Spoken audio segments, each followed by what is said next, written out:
وارزقنا وانت خیر الرازقین، اور تو ہم کو رزق عطا فرما دے، اور تو سب عطا کرنے والوں سے اچھا ہے۔ السلام علیکم ورحمۃ اللہ وبرکاتہ۔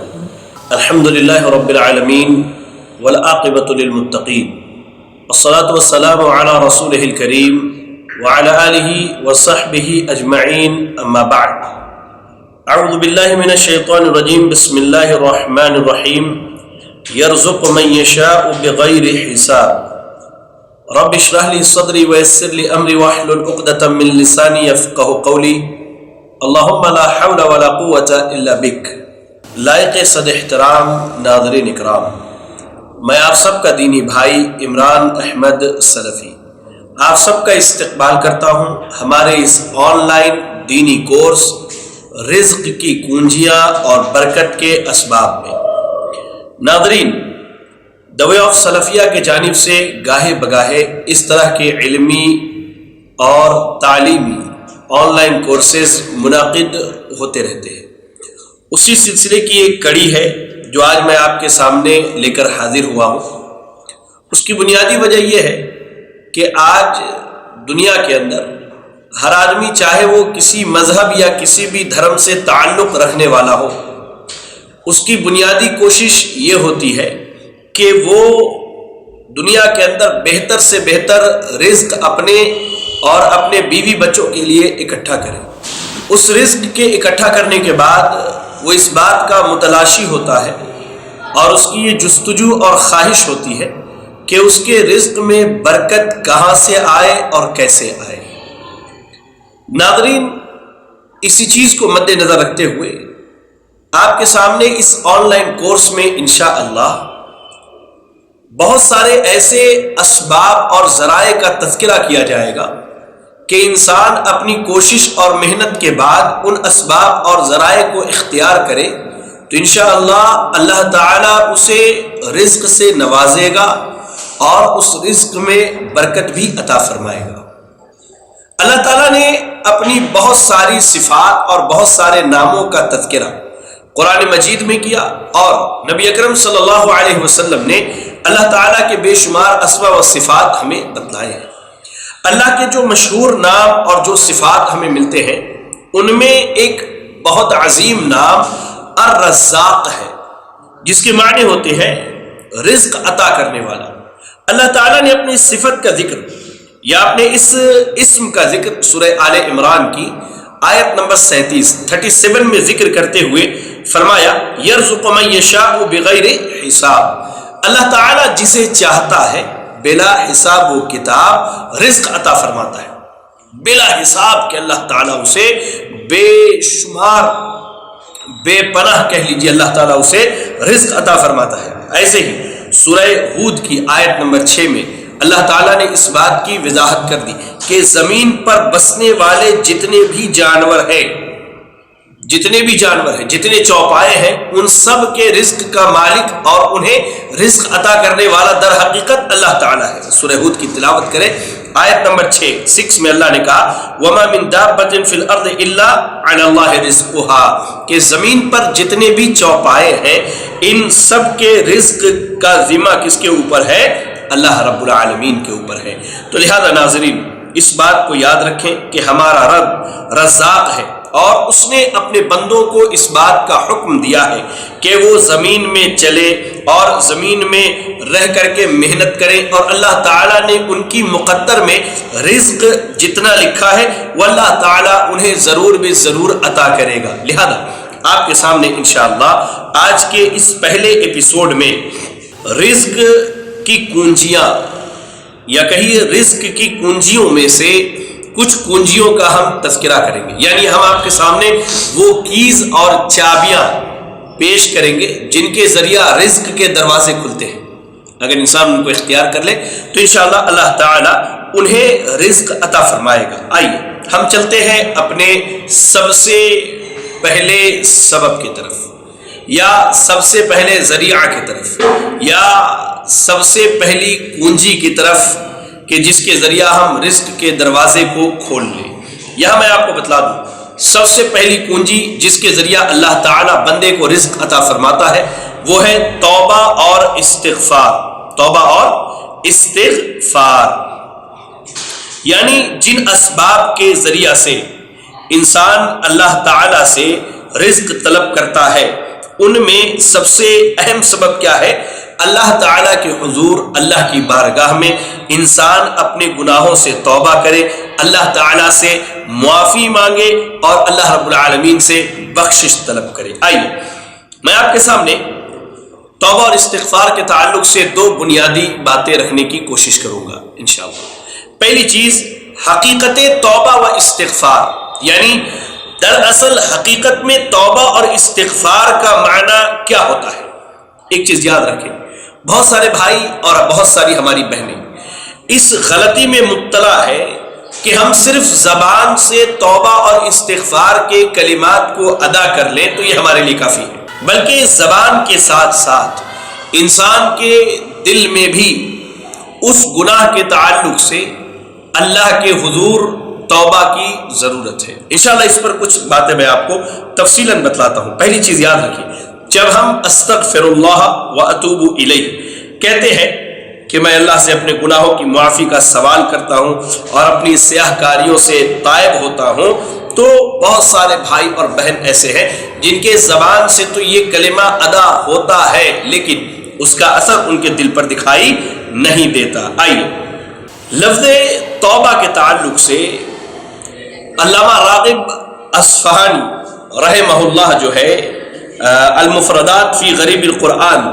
اپنی کتاب کے اندر ارشاد فرماتے ہیں، شریعت میں توبہ کا مطلب گناہ کو اس کی قباحت کی وجہ سے چھوڑنا اور اپنی غلطی پر نادم اور شرمندہ ہونا اور آئندہ نہ کرنے کا عزم کرنا اور جن اعمال کی تلافی ان کے دوبارہ ادا کرنے سے ہو سکے ان کے لیے بقدر استطاعت کوشش کرنا. آپ نے کیا کہا کہ گناہ کو اس کی خرابی کی وجہ سے چھوڑ دینا، یہ سمجھ کر چھوڑنا کہ در حقیقت یہ گناہ ہے اور اللہ تعالیٰ نے اسے حرام قرار دیا ہے میرے اوپر، اسے چھوڑ دینا. گناہ کے چھوڑنے کے بعد ہم جو گناہ چھوڑ رہے ہیں یا جس غلطی سے توبہ کر رہے ہیں اس پر کیا ہے، ہمیں شرمندہ بھی ہونا چاہیے، نادم ہونا چاہیے اور یہ عزم اور ارادہ کرنے کی ضرورت ہے پختہ کہ آئندہ میں یہ گناہ نہ کروں گا اور نہ ہی کروں گی. اور ایسے ہی اگر کوئی ایسا گناہ ہم سے سرزد ہو گیا کہ اس کے بدلے ہم کچھ کر لیں تو اس کی بھرپائی ہو سکتی ہے، تو ہمیں کوشش کرنی چاہیے کہ ہم اپنی استطاعت کے بقدر یہ کرنے کی کوشش کریں. تو یاد رکھیں جب یہ چار چیزیں کہیں جمع ہوں گی تب جا کر کے کیا ہے، انسان جو ہے توبہ کر سکتا ہے یا اس کے اس عمل کو توبہ قرار دیا جا سکتا ہے. اور استغفار کسے کہتے ہیں؟ استغفار کے تعلق سے علامہ راغب اصفہانی رحمہ اللہ اپنی اسی کتاب المفردات فی غریب القرآن میں ارشاد فرماتے ہیں کہ استغفار قول و فعل دونوں سے گناہوں کی معافی طلب کرنے کا نام ہے. استغفار کیا ہے کہ انسان اپنی زبان سے بھی اور اپنے عمل سے بھی گناہوں کی معافی طلب کرے. اللہ نے کیا کہا، استغفروا ربکم انہ کان غفارا، تم اپنے رب سے گناہوں کی معافی طلب کرو، وہ گناہوں کو بہت زیادہ معاف کرنے والے ہیں. یعنی اللہ تعالیٰ بہت زیادہ گناہوں کو معاف کرنے والا ہے. تو اس ارشاد میں صرف زبان سے گناہوں کی معافی طلب کرنے کا حکم نہیں دیا گیا بلکہ زبان اور عمل دونوں کے ساتھ معافی طلب کرنے کا حکم دیا گیا ہے. یعنی عمل کے بغیر فقط زبان سے گناہوں کی معافی طلب کرنا یہ بہت بڑے جھوٹے لوگوں کا شیوا ہے. ایسے ہی آئیے امام نووی رحمہ اللہ توبہ اور استغفار کے تعلق سے کیا فرماتے ہیں؟ آپ کہتے ہیں علماء نے کہا کہ ہر گناہ سے توبہ کرنا واجب ہے. ہر گناہ سے کیا ہے؟ توبہ کرنا واجب ہے. اگر اس گناہ کا تعلق صرف بندے اور اللہ کے درمیان ہو، کسی اور آدمی سے اس کا تعلق نہ ہو. یاد رکھیں گناہ جو ہوتے ہیں ہمارے ان کی دو شکلیں ہوتی ہیں. پہلی شکل کیا؟ یہ گناہ یعنی یہ جرم اللہ اور بندے کے درمیان ہے، رب اور بندے کے درمیان ہے. اور دوسری صورت کیا ہوتی ہے؟ اس کا تعلق بندوں کا بندوں سے ہوتا ہے، یعنی اس کا تعلق بندوں کے درمیان ہوتا ہے۔ تو امام نووی رحمہ اللہ نے دونوں کی کیفیت بیان کی ہے۔ اگر گناہ کا تعلق اللہ اور بندے کے درمیان ہے تو اس گناہ کو چھوڑ دے، اس پر شرمندہ ہو اور اس بات کا عزم کر لے کہ آئندہ دوبارہ نہیں کرے گا۔ کہتے ہیں اگر ان تینوں میں سے کوئی چیز بھی چھوٹ جائے تو اس کی توبہ درست نہیں ہوگی۔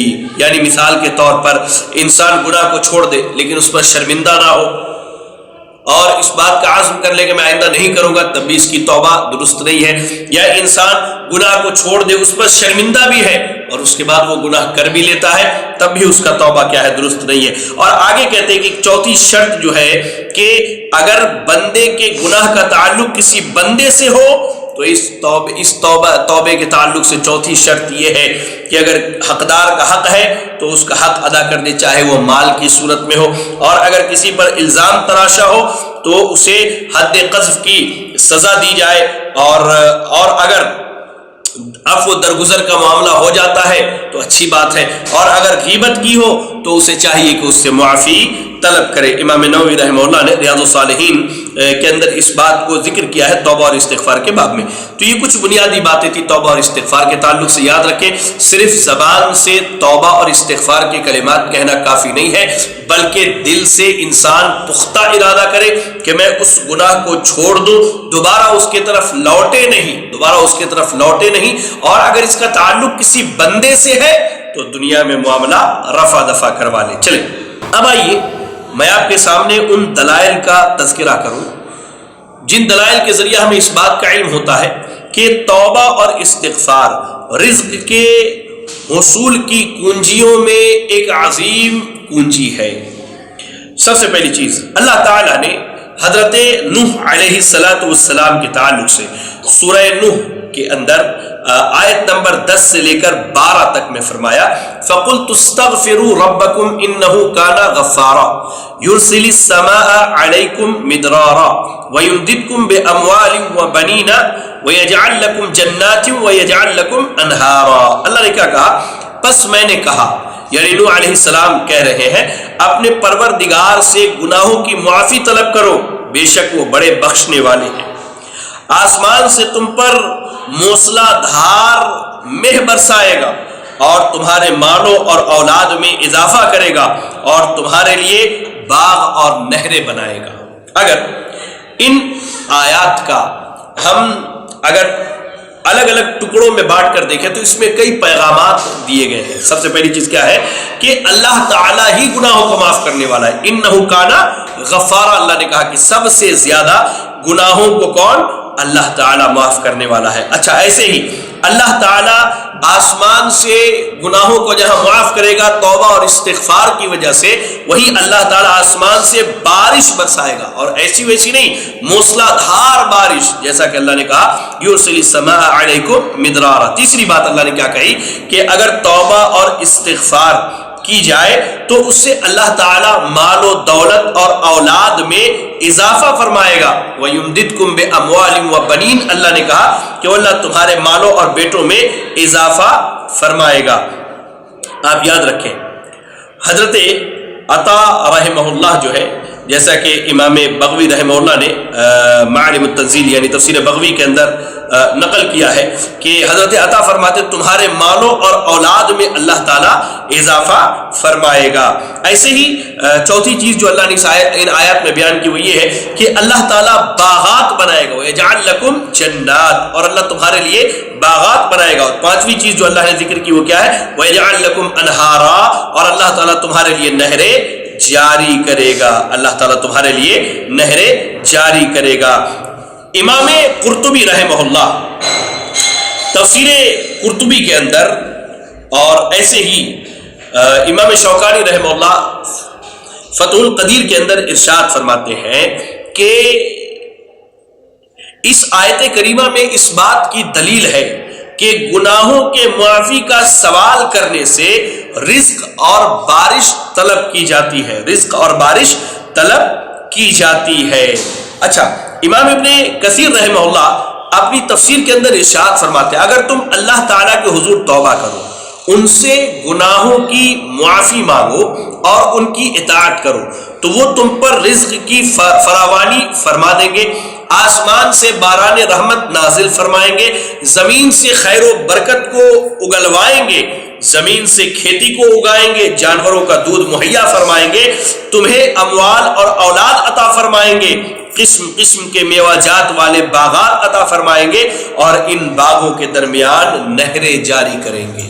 یار دیکھیے امام ابن کثیر رحمہ اللہ نے تفسیر ابن کثیر کے اندر اس بات کی وضاحت کر دی کہ اگر انسان اللہ کے حدود توبہ کرے تو یہ ایک بہترین ذریعہ ہے، اور اگر استغفار کرے تو یہ بہترین ذریعہ ہے کہ اللہ تعالیٰ اس کے لیے آسمان سے بارش برسائے، زمین سے اس کے لیے غلے اگائے اور اسے حصول رزق کی توفیق عطا فرمائے۔ آئیے میں آپ کو ایک واقعہ سناؤں، بڑا مشہور واقعہ ہے، حسن بصری رحمہ اللہ کے تعلق سے یہ بڑا مشہور ہے کہ ان کے پاس 4 آدمی آئے اور چاروں نے اپنی الگ الگ پریشانیوں کا تذکرہ کیا، لیکن ان چاروں کو حسن بصری رحمہ اللہ نے توبہ اور استغفار کرنے کی صلاح دی، مشورہ دیا۔ امام قرطبی رحمہ اللہ نے ابن صبیح سے روایت کی ہے کہ ایک شخص نے حسن بصری رحمہ اللہ سے قحط سالی کی شکایت کی، کہا کہ بستی میں قحط سالی آئی ہے اور پانی بالکل نہیں ہے اور ہم قحط سالی سے پریشان ہیں۔ تو حسن بصری رحمہ اللہ نے کہا کہ اللہ تعالیٰ سے اپنے گناہوں کی معافی مانگو۔ دوسرا آدمی آیا، اس نے اپنی غربت اور فقیری کی شکایت کی۔ حسن بصری رحمہ اللہ نے کہا کہ اللہ تعالیٰ سے اپنے گناہوں کی معافی طلب کرو۔ تیسرا شخص ان کی خدمت میں حاضر ہو کر عرض کرتا ہے اللہ سے دعا کیجیے کہ وہ مجھے بیٹا عطا فرما دے۔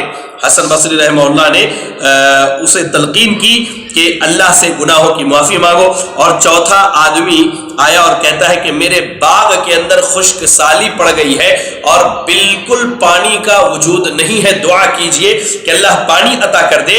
تو آپ نے کہا کہ اللہ سے گناہوں کی معافی طلب کرو۔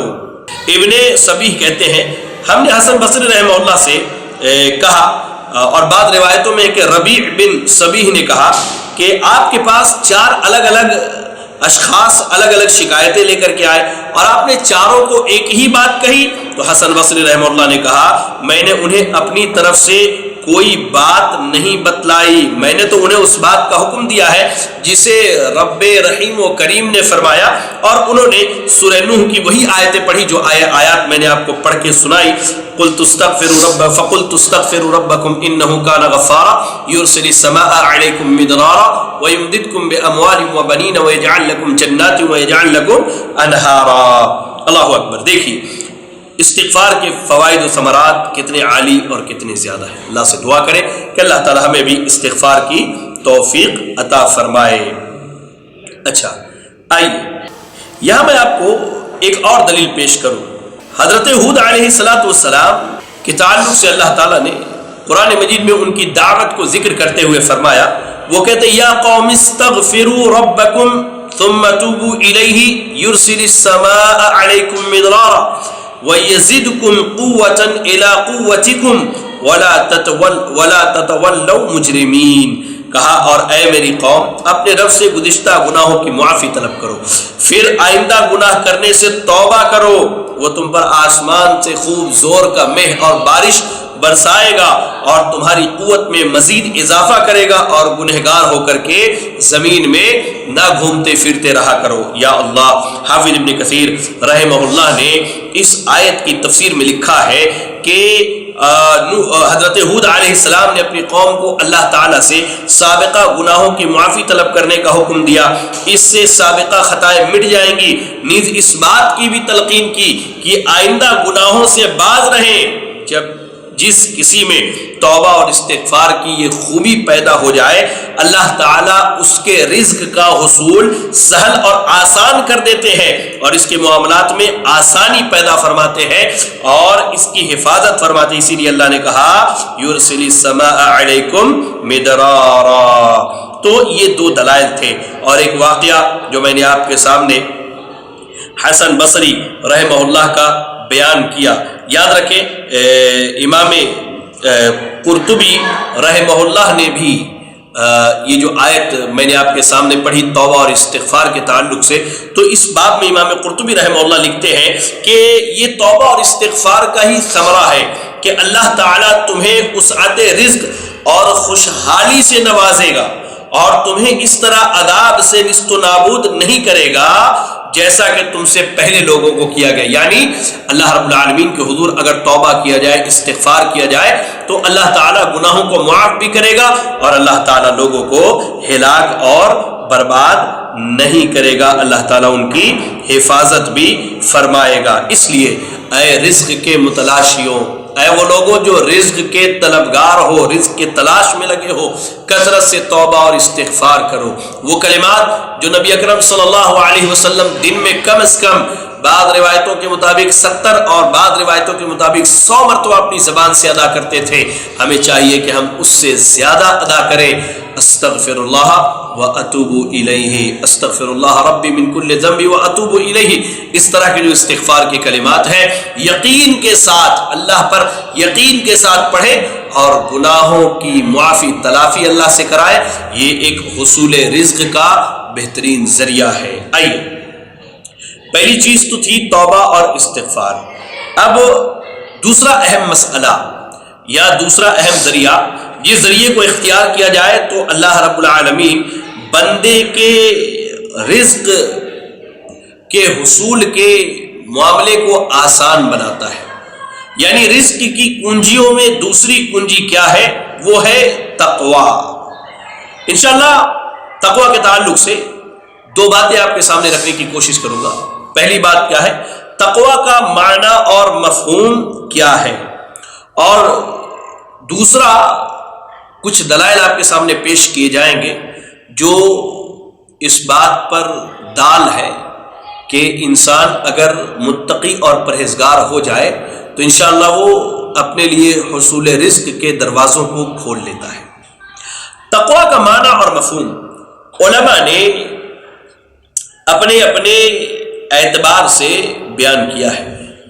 امام نووی رحمہ اللہ نے تقوی کی بڑی بہترین تعریف کی ہے، جسے دیکھنا ہو تو تحریر الفاظ التنبیہ صفحہ نمبر 322 پر ہم دیکھ سکتے ہیں. امام نووی رحمہ اللہ کہتے ہیں امتثال امرہ ونہیہ ومعناه الوقایۃ من سخطہ وعذابہ سبحانہ وتعالی. اللہ تعالیٰ کے اوامر و نواہی کی پابندی، اوامر یعنی جو اللہ نے کرنے کا حکم دیا اس کی پابندی، اور نواہی یعنی جس سے اللہ نے روک دیا اس کی پابندی. اور کہتے ہیں اور تقوی کے معنی یہ ہے کہ انسان ایسے کاموں سے بچا رہے جو اللہ تعالیٰ کی ناراضی اور عذاب کا سبب بنتا ہے، جو اللہ تعالیٰ کے ناراضگی اور عذاب کا سبب بنتا ہے. علامہ جرجانی رحمہ اللہ نے بھی التعریفات جو ان کی بہت مشہور کتاب ہے اس میں تقوی کی تعریف کرتے ہوئے ارشاد فرمایا الاحتراز بطاعت اللہ عن عقوبتہ وهو صیانۃ النفس عما تستحق به العقوبۃ من فعل او ترک.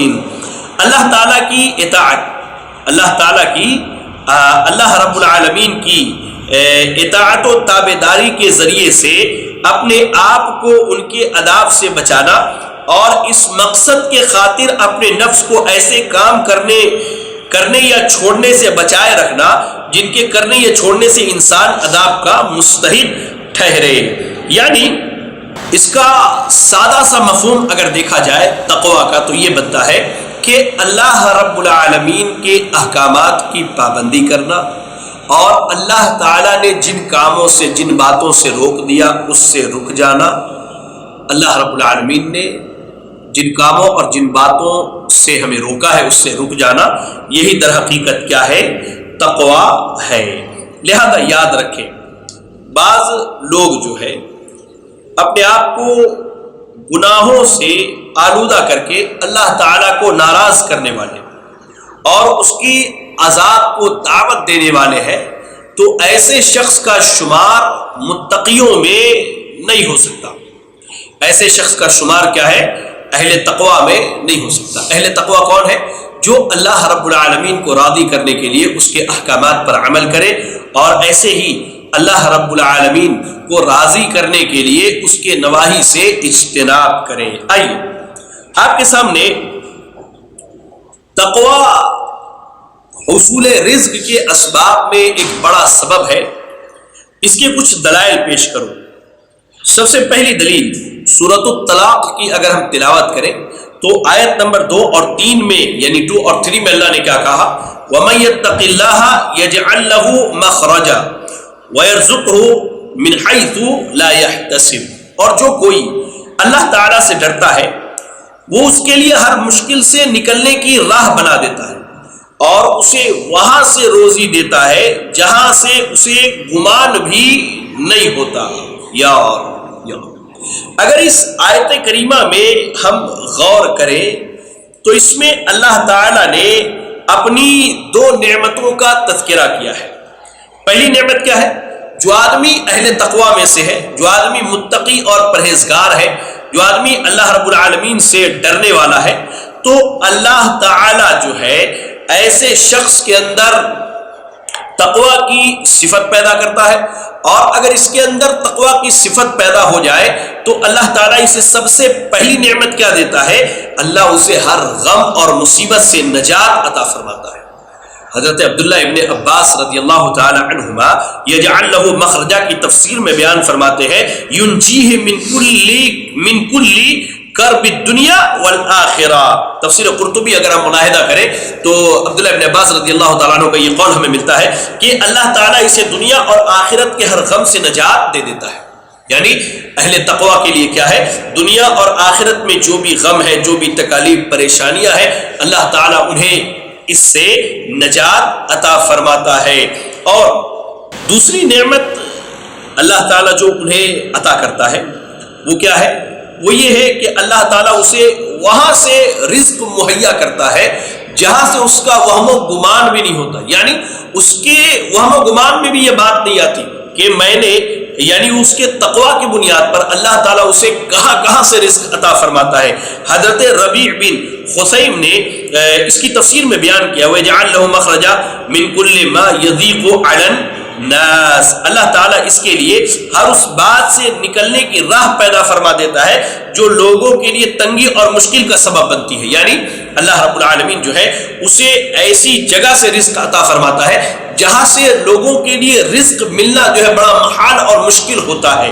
علامہ ابن کثیر رحمہ اللہ نے، امام ابن کثیر رحمہ اللہ نے ان دونوں آیتوں یعنی سورۃ الطلاق کی آیت نمبر 2 اور 3 کے متعلق فرمایا کہ جو کوئی اللہ تعالیٰ کی احکام کی تعمیل کرے اور اس کی طرف سے ممنوع باتوں سے دور رہ کر متقی بن جائے تو اس کے لیے ہر مشکل سے نکلنے کی راہ پیدا فرما دیتا ہے اور اسے وہاں سے روزی عطا فرمائے گا جہاں سے رزق ملنا اس کے خواب و خیال میں بھی نہ ہوگا۔ یاد رکھیں کہ انسان اگر متقی ہو جائے تو اللہ تعالیٰ اسے دنیا کے تمام تر مصائب اور مشکلات سے جہاں نجات عطا فرماتا ہے وہی اللہ رب العالمین اس کے لیے ایسے جگہوں سے رزق عطا فرماتا ہے جس کا وہ وہم و گمان نہیں کر سکتا۔ آئیے ایک اور دلیل ہم لیتے ہیں۔ قرآن مجید کی اگر ہم تلاوت کریں تو سورۃ الاعراف کی آیت نمبر 96 اللہ نے کیا کہا؟ وَلَوْ أَنَّ أَهْلَ الْقُرَىٰ آمَنُوا وَاتَّقَوْا لَفَتَحْنَا عَلَيْهِمْ بَرَكَاتٍ مِّنَ السَّمَاءِ وَالْأَرْضِ وَلَكِنْ كَذَّبُوا فَأَخَذْنَاهُمْ بِمَا كَانُوا يَكْسِبُونَ، اور اگر بستی والے ایمان لاتے اور برے کاموں، کفر اور شرک سے بچے رہتے تو ہم ان پر آسمان اور زمین کی برکتیں کھول دیتے، مگر انہوں نے جھٹلایا تو ہم نے ان کے کاموں کی سزا میں ان کو دھر پکڑا۔ اللہ تعالیٰ نے یہاں اس بات کی وضاحت کر دی کہ اگر بستی کے لوگ ایمان لے آئے اور تقوی اختیار کر لے تو اللہ رب العالمین ان کے اوپر آسمان اور زمین سے برکتیں نازل فرمائے گا۔ عبداللہ ابن عباس رضی اللہ تعالی عنہما یہ جو آیت کا ٹکڑا ہے لَفَتَحْنَا عَلَيْهِمْ بَرَكَاتٍ مِّنَ السَّمَاءِ وَالْأَرْضِ کی تفسیر بیان کرتے ہوئے فرماتے ہیں لَوَسَّعْنَا عَلَيْهِمُ الْخَيْرُ وَيَسَّرْنَاهُ لَهُم مِّن كُلِّ جَانِبٍ، تو ہم ان کے لیے خیر عام کر دیں گے اور ہر جانب سے اس کا حاصل کرنا ان کے لیے سہل اور آسان بنا دیں گے۔ یاد رکھیں ناظرین کہ اللہ رب العالمین نے اس بات کی وضاحت کر دی کہ برکات من السماء والارض، آسمان اور زمین سے اللہ تعالیٰ برکتیں نازل فرمائے گا ایمان لانے کے بعد اور تقوی کی راہ اختیار کرنے کے بعد۔ تو میں آپ کو بتلاؤں کہ علامہ رازی رحمہ اللہ نے التفسیر الکبیر کے اندر اور ارشاد فرمایا ہے، اور ان کی بڑی بہترین بات ہے، کہتے ہیں کہ اگر لوگ ایمان لے آئے، تقوی کی راہ اختیار کرے تو اللہ آسمان سے برکتیں نازل کرے گا اور زمین سے برکت کے دروازوں کو کھول دے گا۔ اس کا معنی کیا ہے؟ برکات السماء بالمطر وبرکات الارض بالنبات والثمار وكثرة المواشي والانعام وحصول الامن والسلامة، وذلك لان السماء تجري مجرى الاب والارض تجري مجرى الام ومنها يحصل جميع المنافع والخیرات بخلق اللہ تعالی وتدبیرہ۔ آسمان کی برکت بارش کی صورت میں ہے اور زمین کی برکت پودوں کی، پھلوں کی اور چوپایوں اور مویشیوں کی کثرت اور امن و سلامتی کے حصول کی شکل میں ہے۔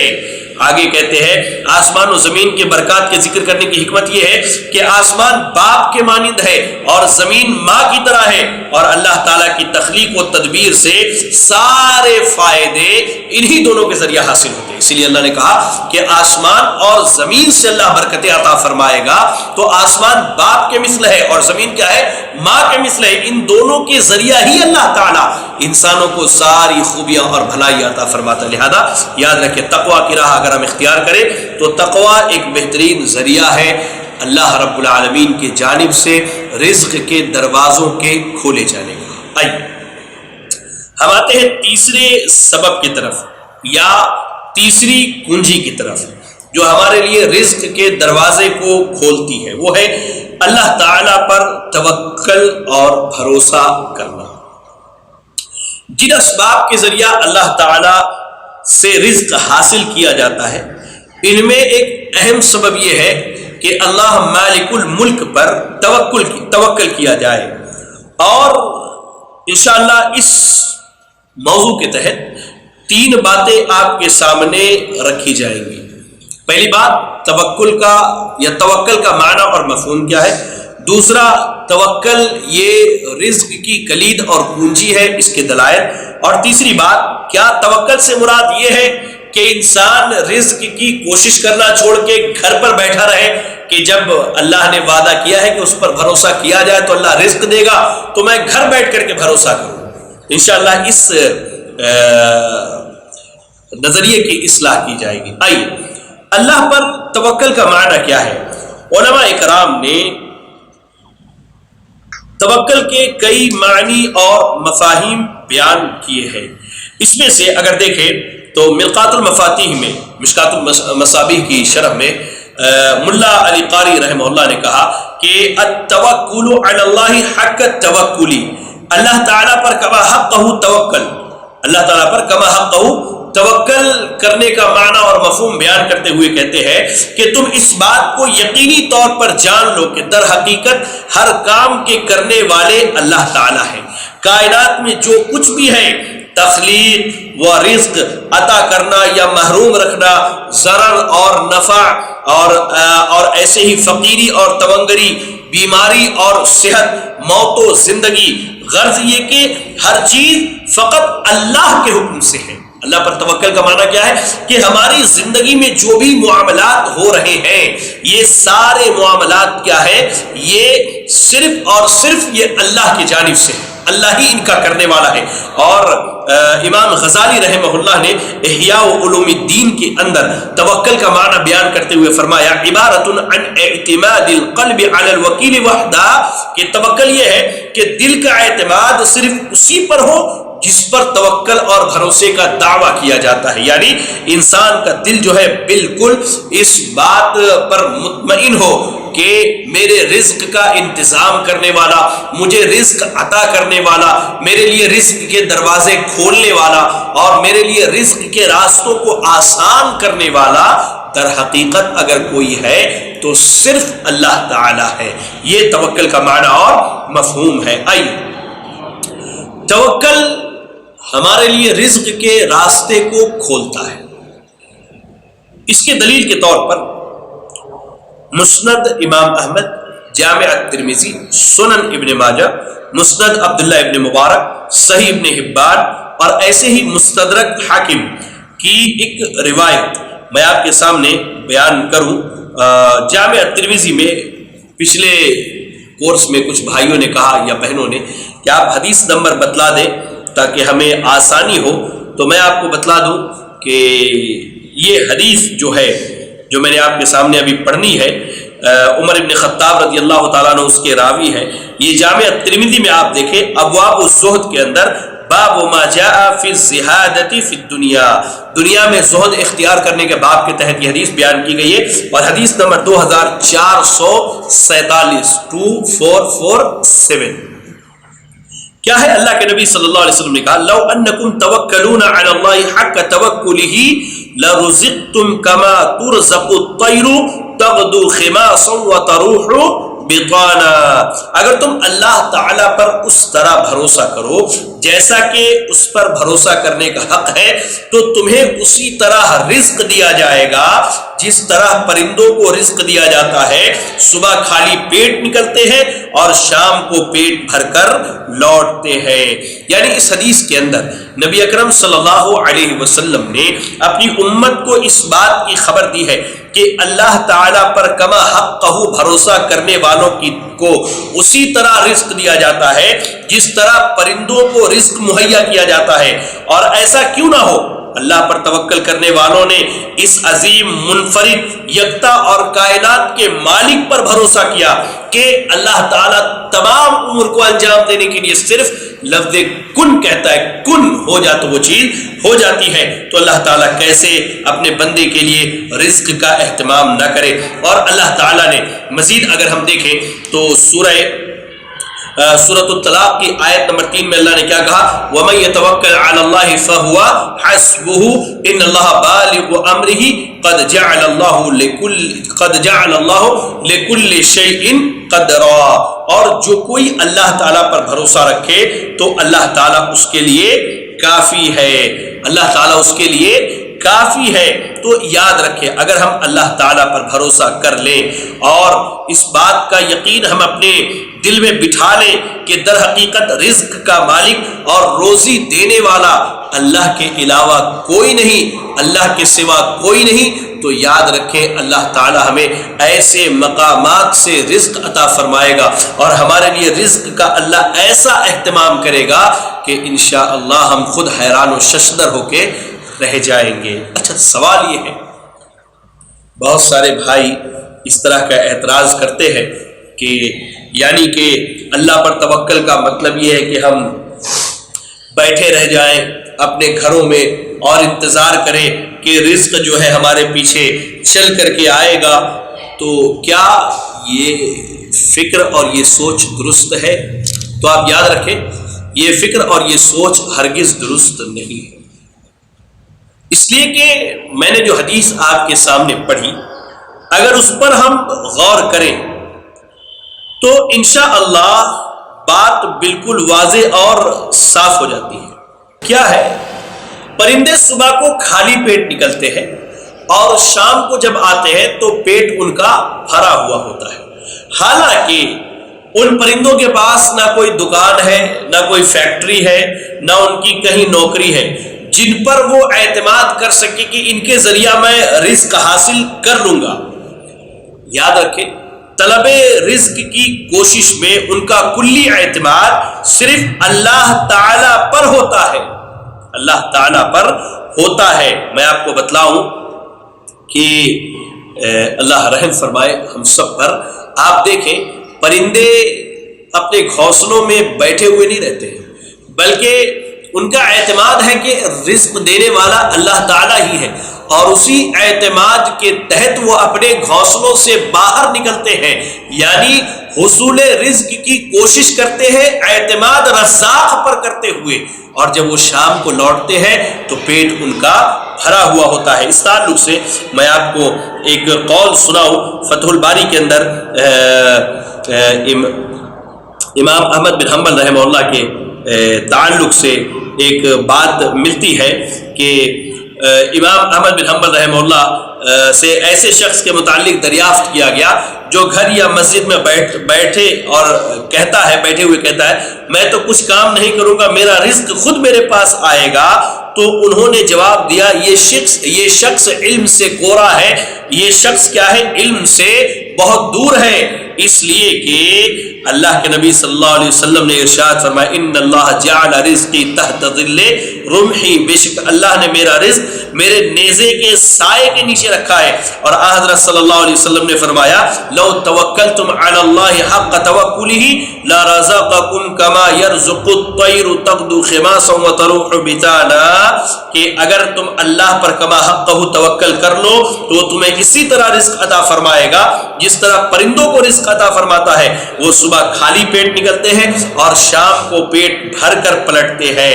یعنی اللہ کے نبی صلی اللہ علیہ وسلم نے یہ فرمایا کہ پرندے صبح و شام رزق کے جستجو میں آتے جاتے ہیں. امام احمد بن حنبل رحمہ اللہ کہتے ہیں کہ پرندے صبح و شام جو ہے رزق کی کوشش اور تلاش میں آتے جاتے ہیں.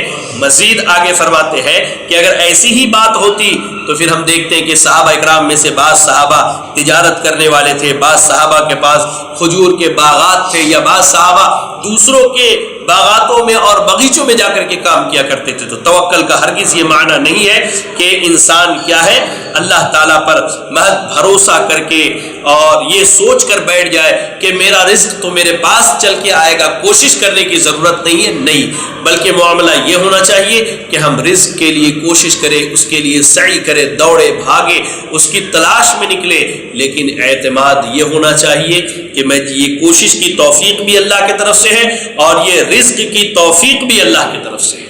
تو یہ تیسری بات تھی رزق کے حصول کے باب میں. اچھا، چوتھا مسئلہ کیا ہے؟ وہ یہ ہے کہ رزق کے اسباب میں سے ایک اہم سبب یہ ہے کہ بندہ اپنے آپ کو اللہ کی عبادت کے لیے فارغ کر لے. بندہ اپنے آپ کو اللہ کی عبادت کے لیے فارغ کر لے. آئیے اس بات پر بھی تھوڑی سی ہم گفتگو کر لیں کہ اللہ کی عبادت کے لیے فارغ کرنے سے کیا مراد ہے. آپ اس کا ہرگز یہ معنی نہ سمجھے کہ بندہ دن رات مسجد میں بیٹھا رہے اور حصول رزق کے لیے کوشش نہ کرے، بلکہ اللہ کی عبادت کے لیے اپنے آپ کو فارغ کرنے کا مطلب یہ ہے کہ جب اللہ کی عبادت کرے تو اس کا دل اور اس کے اعضاء دونوں حاضر ہوں. یعنی انتہائی خشوع خضوع سے عبادت کرنا یہ حصول رزق کا ایک ذریعہ ہے. یہ حصول رزق کا ایک ذریعہ، اپنے آپ کو اللہ کی عبادت کے لیے فارغ کر دے، یعنی اللہ کی عبادت اتنی خشوع خضوع سے کرے کہ گویا کہ وہ اللہ کو دیکھ رہا ہے. جیسا کہ حدیث جبریل کے الفاظ ہیں ان تعبد اللہ کأنک تراہ، تم اللہ کی عبادت ایسے کرو گویا کہ تم انہیں دیکھ رہے ہو. اور اگر نہیں دیکھ سکتا فَإِن لَمْ تَكُنْ تَرَاهُ فَإِنَّهُ يَرَاكَ، تو اگر تم نہیں دیکھ سکتے تو یقین جانو کہ اللہ دیکھ رہا ہے. تو اس کا مطلب کیا ہے کہ انسان انتہائی خشوع خضوع سے اللہ کی عبادت کرے. بعض بھائیوں کی حالت کیسی ہے، ان کے جسم تو مساجد میں ہوتے ہیں لیکن ان کا دماغ، ان کا ذہن اور ان کے دل کی کیفیت اور فکر کیا ہے، وہ کہیں اور ہوتی ہے. لہذا اللہ کی عبادت کے لیے اپنے آپ کو فارغ کرنے کا مطلب یہ ہے کہ انتہائی خشوع خضوع کے ساتھ اپنے جسم، دل اور تمام اعضاء کے حضور کے ساتھ اللہ کی عبادت کریں. آئیے اس پر میں آپ کو ایک دلیل دوں. مسند امام احمد، جامع ترمذی، سنن ابن ماجہ اور مستدرک حاکم کی روایت ہے، اور ابو ہریرہ رضی اللہ تعالی عنہ اس حدیث کے راوی ہے. اگر دیکھنا ہو تو جامع ترمذی کے اندر ابواب صفت القیامہ یعنی قیامت کے دن کی صفات اور میں دیکھ سکتے ہیں. اور حدیث کا نمبر کیا ہے؟ 2584، 2584. اللہ کے نبی صلی اللہ علیہ وسلم نے کہا کہ اللہ تعالیٰ نے فرمایا یا ابن آدم تفرق لعبادتی املأ صدرک غنا واسد فقرک وإلا تفعل ملأت يدك شغلا وَلَمْ أَسُدَّ فَقْرَكَ. اللہ اکبر. اللہ تعالیٰ نے فرمایا اے آدم کے بیٹے میری عبادت کے لیے اپنے آپ کو فارغ کرو، میں تمہارے سینے کو تمنگری سے بھر دوں گا اور لوگوں سے تجھے بے نیاز کر دوں گا، اور تو نے ایسا نہ کیا تو میں تیرے ہاتھ بیکار کاموں میں الجھا دوں گا اور لوگوں کی طرف تیری محتاجی کو ختم نہیں کروں گا. یعنی انسان اپنے آپ کو اگر اللہ کی عبادت کے لیے فارغ کر لے اور خصوصی طور پر خشوع خضوع کے ساتھ اللہ کی عبادت کرے تو نبی اکرم صلی اللہ علیہ وسلم نے فرمایا اللہ نے یہاں دو انعام اللہ تعالیٰ نے یہاں کچھ انعامات کا تذکرہ کیا ہے، یا کہہ لیجئے دو انعام کا تذکرہ، اور ایسے ہی دو سزاؤں کا اللہ نے تذکرہ کیا. انعام یہ ہے کہ اللہ تعالیٰ ایسے شخص کی محتاجگی کو دور کر دے گا، اسے تمنگری عطا کرے گا، اس کی تنگی کو اللہ تعالیٰ دور کر دے گا. اور ایسے ہی دوسرا انعام کیا ہے، اللہ اسے لوگوں سے بے نیاز کر دے گا، وہ کسی کا محتاج نہیں ہوگا اللہ کے علاوہ. اور اگر ایسا نہیں کرتا ہے، دل دماغ مسجد کے باہر اور عبادت کے لیے صرف جسم مسجد میں حاضر ہے، تو ایسے شخص کو اللہ تعالیٰ سزا کے طور پر کیا سزا دے گا کہ اللہ تعالیٰ اسے دنیاوی کاموں میں الجھا دے گا اور ہمیشہ وہ شخص لوگوں کے سامنے محتاج رہے گا، فقیر رہے گا اور لوگوں سے سوال کرتا پھرے گا. لہذا یہ آج کے درس میں یعنی پہلے ایپیسوڈ میں 4 باتیں تھی. پہلی چیز کہ اگر ہم حصول رزق کے دروازے کو کھولنا چاہتے ہیں تو توبہ اور استغفار کریں. دوسری چیز تقویٰ کے راہ کو اختیار کرے. تیسری چیز اللہ پر ویسا توکل اور بھروسہ کرے جیسا کرنے کا حکم دیا گیا ہے، جیسا کرنے کا حق ہے. اور چوتھی چیز اللہ کی عبادت کے لیے اپنے آپ کو فارغ کرے، یعنی انتہائی خشوع خضوع کے ساتھ اللہ کی عبادت کرے. اللہ سے دعا ہے کہ اللہ رب العالمین مجھے آپ کو اور تمام مسلمانوں کو کہی گئی باتوں پر عمل کرنے کی توفیق عطا فرمائے. آمین واخر دعوانا ان الحمد للہ رب العالمین. جزاکم اللہ خیرا. السلام علیکم ورحمۃ اللہ وبرکاتہ.